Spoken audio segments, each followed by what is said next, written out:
God was tired of his children worshiping Baal, and he wanted to show once and for all that he was the true God and that Baal was a fake. So he had Elijah challenge 450 of Queen Jezebel's prophets of Baal to a little contest.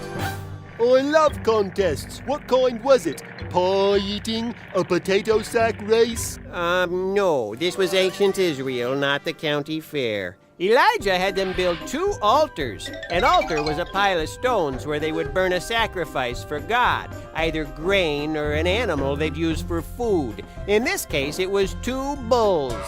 They put wood on the altar for the fire and then the sacrifice on top of that. Usually now the priests would light the wood on fire to burn the sacrifice, but Elijah said, nope, we're not going to start the fires. Instead, all you prophets of Baal call on Baal to light the fire, and I'll call on Israel's God. Whichever God lights the fire is the real God. Well, this is gonna get interesting. Oh, yes, it was. Jezebel's prophets called on Baal all morning. They screamed and shouted. They jumped around. They even beat themselves up and cut themselves with swords to get Baal's attention. But nothing happened.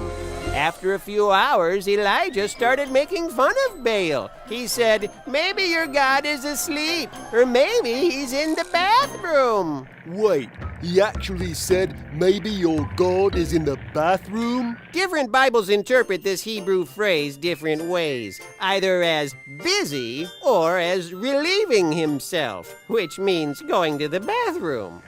This is my new favorite Bible story. Oh dear. Did Baal ever show up?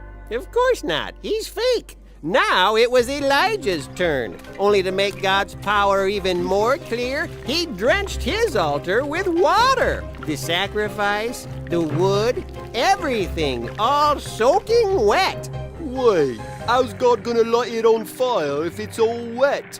God can do anything, right? Oh, right. Then Elijah prayed and said, answer me, O Lord, so that these people will know that you, O Lord, are God. And boom! She scared me. Boom!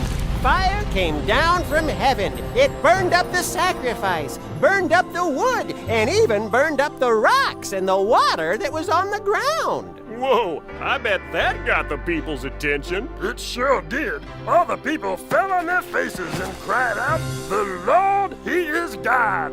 The Lord, He is God!"